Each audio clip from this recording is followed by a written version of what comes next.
नमस्कार, कसे आहात सर्व? मस्त आहात ना? मस्तच राहा सर्वांना. सर्वप्रथम श्री स्वामी समर्थ. तुम्हाला सर्वांना आजचा दिवस खूप छान आनंदाचा आणि आरोग्यदायी जाओ. तर प्रत्येक सकाळ ना बघा, आपल्या सध्याचे जे दिवस चाललेत ना, सकाळ म्हणजे कधी सकाळ होते आणि कधी संध्याकाळ होते हे आपल्यालाच आपलं कळत नाही.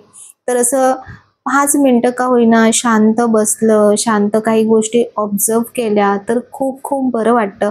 मी तिथून खिडकीतून बसून आहे ना बघत होते, की लोकांची किती धावपळ चालू असते सकाळी उठल्यापासून. म्हणजे ज्या गोष्टींसाठी, म्हणजे एक कप चहासाठी किंवा जेवणासाठी किंवा कशाहीसाठी आपण जेवढी धडपड करतोय ना, त्या गोष्टींचा आनंद घ्यायला किंवा त्या गोष्टींचा आस्वाद घ्यायला सुद्धा आपल्याकडे वेळ नाहीये. तर मी तर म्हणून असं वाटतं, की स्वतःला, की आपण खरंच खूप सुखी आहोत त्या बाबतीत, की आपल्याला म्हणजे छोट्या-छोट्या गोष्टींचा आनंद घेता येतोय. आपल्याला सगळ्या गोष्टी छान अनुभवता येतायत. विचार करायला सुद्धा माणसाकडे आज वेळ राहिलेला नाहीये. तर असं सकाळचं थोडासा वेळ स्वतःसाठी देते मी नेहमी. थोडासा काही ना काही स्वतःबद्दल, इतरांबद्दल काहीतरी थोडेसे असे. आणि जेव्हा आपण एकटं बसतो ना, तेव्हा आपल्याला खूप बरेच काही-काही छान-छान विचार येतात. खूप डीप विचार येतात, ज्याचा कधीही आपण विचारच करत नाही असे विचार येतात.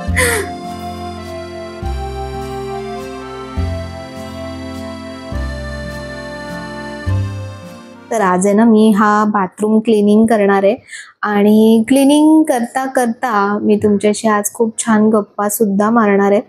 तर नेहमीप्रमाणे तर आजचा जो विषय आहे, जो थंबनेल तुम्ही बघितला आहे, तो अगदी योग्य आहे, की आजकाल म्हटलं जातं, की डेली व्लॉगिंग म्हणजे काय? तर डेली व्लॉगिंग म्हणजे फक्त धुणी-भांडी.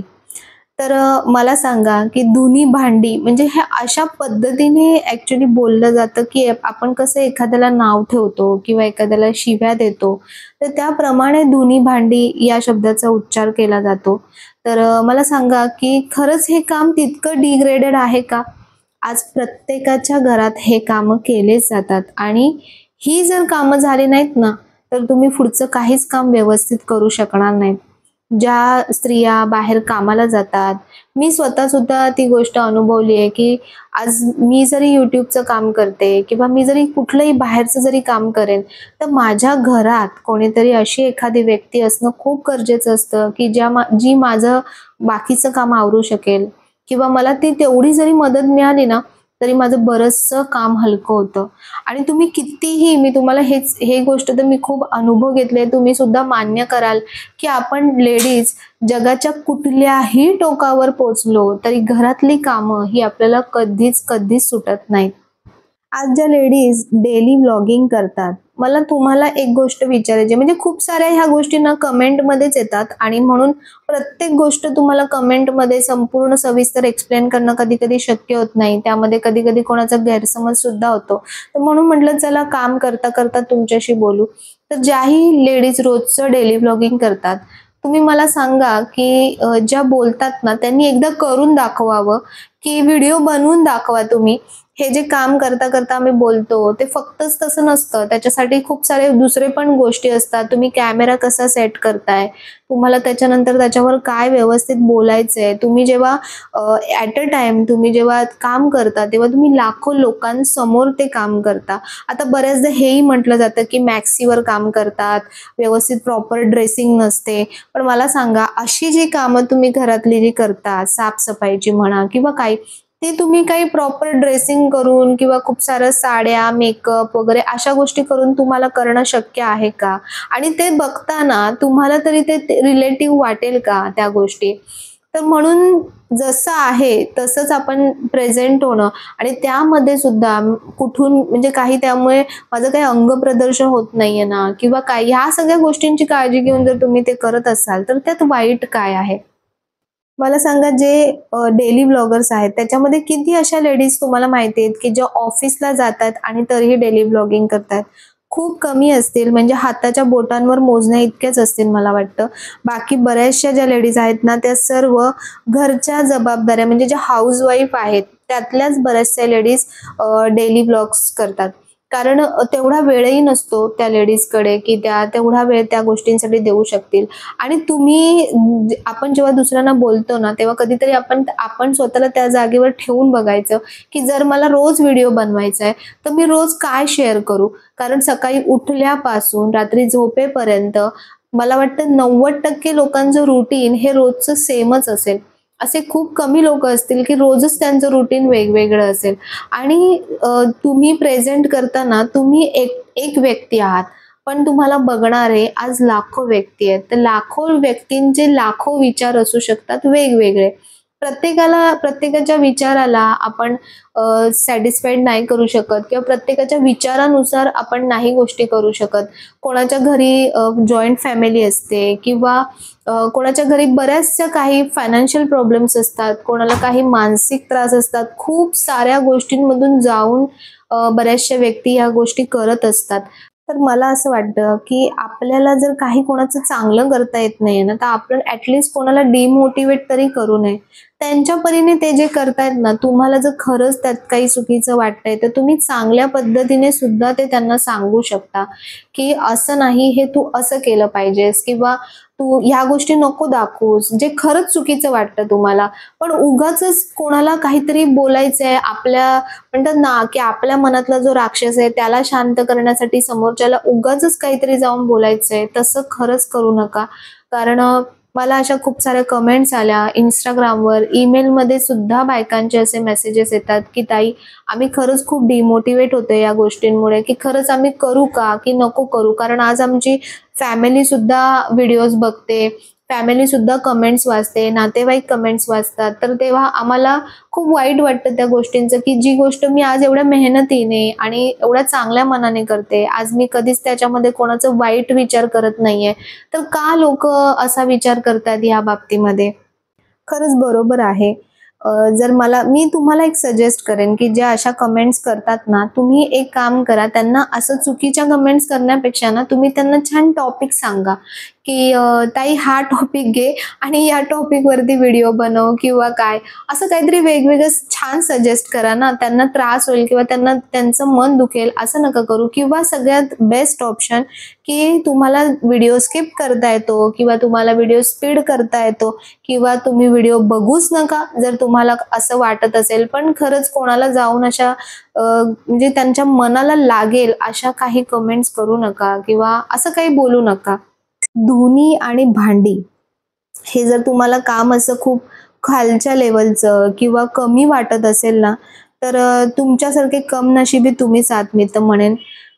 जेव्हा एक व्यक्ती घरातली असं घर छान स्वच्छ ठेवते किंवा घरातल्या गोष्टी व्यवस्थित प्रॉपर मॅनेज करते आणि त्या करता करता ती तुम्हाला त्या गोष्टी प्रेझेंट करत असते, तर त्यामागे ना तिचा हेतू फक्त तुम्हाला दाखवण्यापुरता नसतो. तर त्याच्या मागे आपल्या घरच्यांची काळजी, ती जी स्वच्छता ठेवते त्याच्यामुळे घरात वातावरण निरोगी राहतं, सगळ्यात महत्त्वाची गोष्ट म्हणजे.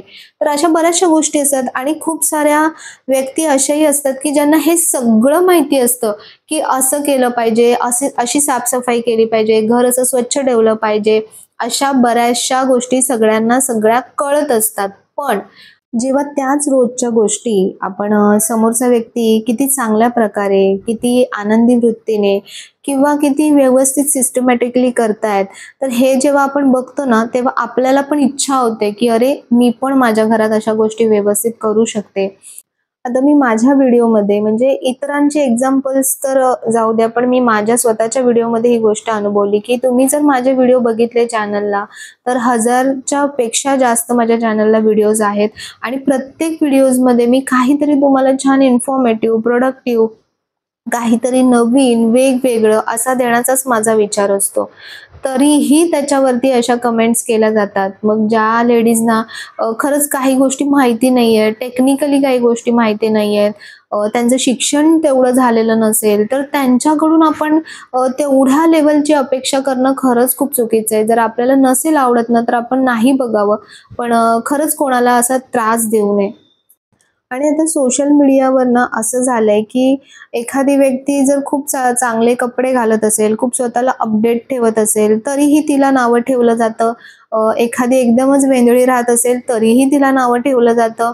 कोणी पैसे कमवत असतील, चांगले सक्सेस होत असतील त्यांच्या लाईफमध्ये, तरीही त्यांना नावं ठेवली जातात.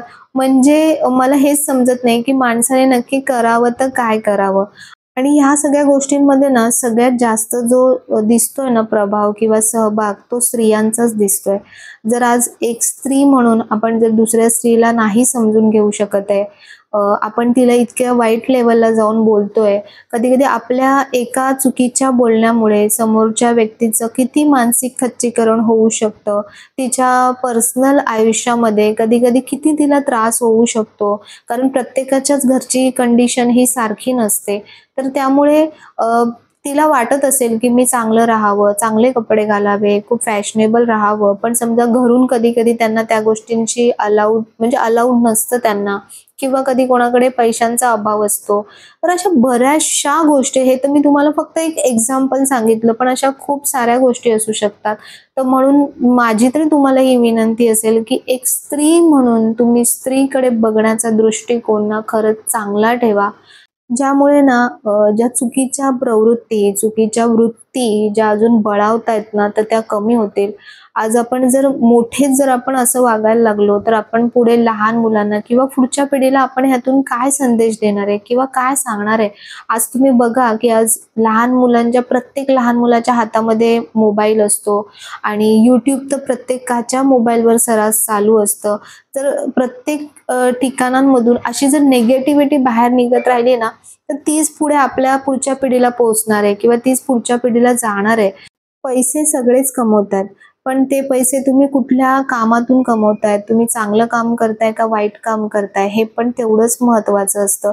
तर म्हणून फक्त दुसरा व्यक्ती फक्त पैसे कमवतोय ह्याच्याकडे न बघण्यापेक्षा, तो त्यातून काय दाखवायचा प्रयत्न करतोय किंवा काय त्याच्यातून सांगायचा प्रयत्न करतोय, ह्या पण गोष्टी तुम्ही तेवढ्याच लक्षात घ्या, ज्या आपल्या सगळ्यांसाठी, सगळ्यांच्याच फ्युचरसाठी खरंच खूप खूप खूप कामाला येतील.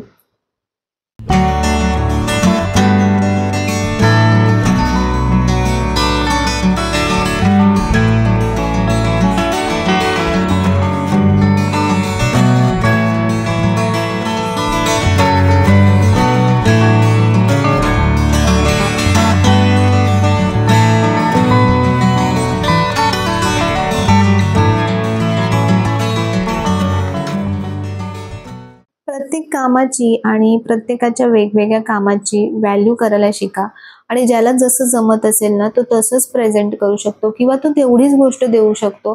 तुम्हाला ते घ्यायचंय की नाही घ्यायचंय, हे सर्वस्वी हे तुमच्यावरती अवलंबून असतं. आणि बाकी ज्या माझ्या मैत्रिणी आहेत, त्यांना माझं हेच सांगणं आहे, की आपण कितीही चांगलं करत राहिलो किंवा तुम्ही कितीही वाईट करत राहिलात, तरीही बोलणारे हे असणारच आहेत. बोलणाऱ्यांचं तोंड आपण धरून ठेवू शकत नाही. त्यामुळे फक्त तुम्ही तुमच्या कामावर फोकस करा. तुम्ही तुमचं काम किती प्रामाणिकपणे करताय, ह्याच्यावरती तुमचं लक्ष असू द्या. कारण आपल्याला ज्या गोष्टी बरोबर वाटतात किंवा आपल्याला ज्या गोष्टी पटतात, त्या सगळ्यांनाच पटतील असं नाहीये. कारण सगळ्यांची विचार करण्याची पद्धत ही वेगवेगळी असू शकते. म्हणून कोणीही जेव्हा आपल्याला असं काही सांगत असेल, बोलत असेल, तर जर खरंच तुम्हाला वाटलं, की त्यातून तुम्हाला काही घेण्यासारखं आहे, शिकण्यासारखं आहे, चेंजेस करण्यासारखं आहे, तर तुम्ही नक्कीच त्या गोष्टींचा पॉझिटिव्हली विचार करा. आणि जर खरंच तुम्हाला कोणी त्रास देण्याच्या विचाराने करत असेल, तर त्याला तिथेच ब्लॉक करा. आणि पुढे त्यांना रिप्लाय देत बसण्यात किंवा त्यांना समजवण्यात तुमचा जो खराच प्रोडक्टिव्ह वेळ आहे, तो वाया घालवू नका. जिथे तुम्हाला वाटतं ना खरंच बोललं पाहिजे, तिथेच बोला. अदरवाईज तुम्ही दुर्लक्ष करा. कारण काय होतं ना, अशा गोष्टींमुळे आपल्यामध्येच निगेटिव्हिटी वाढत जाते. आपण त्या गोष्टींचा जास्त विचार करायला लागतो, ज्या गोष्टींचा तेवढा विचार करणं खरंच गरजेचं नसतं. YouTubeच्या माझ्या ज्या मैत्रिणी आहेत, की ज्या बऱ्याचशा ज्या हाउसवाईफ आहेत आणि घरून काम करतायत, घरचं काम करता-करता ह्या गोष्टी मॅनेज करतायत. ज्यांनी नवीनच चॅनल उघडला आहे किंवा नवीन-नवीन जे व्लॉगिंग्स करत आहेत, तर ज्यांना काही असे अनुभव येत असतील, तर काही वेळा आपल्याला ह्या गोष्टींकडे बऱ्याचदा, काही वेळा म्हणण्यापेक्षा बऱ्याचदा आपल्याला अशा साऱ्या गोष्टींकडे दुर्लक्ष करता आलं पाहिजे. जी पण निगेटिव्हिटी आहे, ती निगेटिव्हिटी आपण स्वतःवरती हावी होऊन द्यायची नाही. आपली पॉझिटिव्हिटी ही त्यांच्यापर्यंत पोहोचली पाहिजे. जेही निगेटिव्हली बोलतायत, ते पॉझिटिव्ह झाले पाहिजेत आपल्या कामाने, इतका आपल्या कामाचा प्रभाव असला पाहिजे. ह्याच गोष्टी नेहमी डोक्यात ठेवा. छान पॉझिटिव्ह राहा, आनंदी राहा आणि इतरांना सुद्धा नेहमी आनंद देत राहा. तर असा आजचा टॉपिक होता. तर बरेचसे मेल्स आले होते, बऱ्याचशा कमेंट्स होत्या, बरेचसे मेसेजेस होते की ताई प्लीज या टॉपिकवर बोल. तर म्हणून म्हटलं की चला, काम करता करताच ज्या गोष्टीशी रिलेटेड ती गोष्ट आहे ना, ती गोष्ट करता करताच आपण या गोष्टी करू. मी म्हणेन धुनी भांडी म्हणजे काही डिग्रेडेड काम नाहीये. आपल्या आई, आपल्या सासू किंवा जी आधीची पिढी जी होऊन गेली, जेव्हा बायका करिअर माइंडेड जास्त नव्हत्या, तर तेव्हा ह्याच गोष्टींना बायका म्हणजे ह्याच गोष्टी करून करून बायका इथपर्यंत पोहोचल्यात. या धुनी भांडीच्या जोरावरतीच आज कितीतरी बायकांनी स्वतःचा संसार चांगला चालवलेला आहे, त्यातून पैसे कमवलेले आहेत. असे खूप साऱ्या गोष्टी चांगल्या आहेत. तुम्ही कुठल्या दृष्टीने त्याच्याकडे बघताय ना, हे खूप महत्वाचं आहे. आता ह्यामध्ये सुद्धा बऱ्याच जणांना हे पटेल, बऱ्याच जणांना नाही पटणार. तर प्रत्येकाला जाऊन आपण त्याचं एक्सप्लेनेशन किंवा उत्तर देत बसू नाही शकत. तर म्हणून मी तुम्हाला सांगते की तुम्हाला जे वाटतं, तुम्हाला जे पटतं ते तुम्ही करा. ज्यांना जे बोलायचंय ते त्यांना बोलू द्या आणि आपलं काम छान पॉझिटिव्हली मस्त आपल्यामुळे आज खूप साऱ्या लोकांमध्ये पॉझिटिव्हिटी गेली पाहिजे, पोचली पाहिजे. हाच आपला नेहमी हेतू ठेवा. तुमचा हेतू चांगला असेल, तुमचं काम चांगलं असेल, तुमचं काम प्रामाणिक असेल, तर तुमच्या कामाला म्हणजे तुमच्या कामाची जी पावती आहे ना, ती तुम्हाला नेहमी मिळतच राहील. कुठल्या ना कुठल्या स्वरूपात ते तुमच्यापर्यंत नक्की पोचत राहील. पैशाच्या स्वरूपात किंवा आशीर्वादाच्या स्वरूपात ते आपल्या फॅमिलीपर्यंत किंवा आपल्यापर्यंत पोचत असते. तर म्हणून मीही याच्यामधून हेच शिकली आहे. आणि कधी कधी काही ज्या चुकीच्या गोष्टी आपल्यासोबत होतात किंवा वाईट गोष्टी होतात ना, तर त्यातून आपल्याला बऱ्याचदा शिकवण मिळते. आपण बऱ्याचदा त्यातून स्ट्रॉंग व्हायला लागतो. तर असं खूप साऱ्या गोष्टी असतात. पण मी एकच सांगेन की ह्या सगळ्या गोष्टींना पॉझिटिव्हली घ्या आणि छान मस्त मस्त काहीतरी करत राहा, चांगलं करत राहा. आपल्या करण्याने कधी कोणाला त्रास होणार नाही, कोणाचं मन दुखावणार नाही, ह्या गोष्टीची सुद्धा काळजी घ्या. आणि बाकी सगळं त्या देवावर सोडा की फक्त आपण काय करतो ना, हे आपण लक्षात ठेवायचं. दुसरे काय करतात हे जर आपण आज बघायला गेलो ना, तर आपण पुढे कधीच जाऊ शकणार नाही आणि काहीच करू शकणार नाही. आणि त्यांची हीच इच्छा असते, जे नेगेटिव्ह जी वृत्ती असते ना, त्यांची हीच इच्छा असते की या व्यक्तीने कधी पुढे जाऊ नये किंवा अजून यांनी काही करू नये, प्रगती करू नये, अशीच त्यांची इच्छा असते. जर तुम्ही तिथेच थांबलात तर त्यांची जी पॉवर आहे ती तुमच्यावर ओव्हर पॉवर झाली हे आपण समजू. तर म्हणून असं होऊ नाही द्यायचं. पॉझिटिव्ह कधीच नेगेटिव्हला म्हणजे नेगेटिव्ह कधीच पॉझिटिव्ह वरती हावी होऊन द्यायचं नाही. तर म्हणून त्यासाठी तुम्ही छान नामस्मरण करत राहा, छान चांगले विचार ऐका, चांगल्या गोष्टी ऐका, चांगल्या गोष्टी करा. तर आपोआप आपल्या आयुष्यामध्ये आपण जे विचार करतो ना, ते आपल्यापर्यंत पोचत असतं, आपल्यापर्यंत अट्रॅक्ट होत असतं. तर म्हणून ह्या गोष्टींपासून लांब राहा आणि चांगलं काहीतरी मस्त मस्त करत राहा. तर चला, असा आजचा व्हिडिओ होता. तुम्हाला जर आवडला असेल तर नक्की लाईक, शेअर, सबस्क्राईब करा आणि तुम्हालाही याबद्दल काय वाटतं तेही मला कमेंट सेक्शनमध्ये नक्की सांगा. तर पुन्हा भेटूया आपण अशाच नवीन व्हिडिओमध्ये. तोपर्यंत सर्वांना बाय आणि सर्वांना श्री स्वामी समर्थ.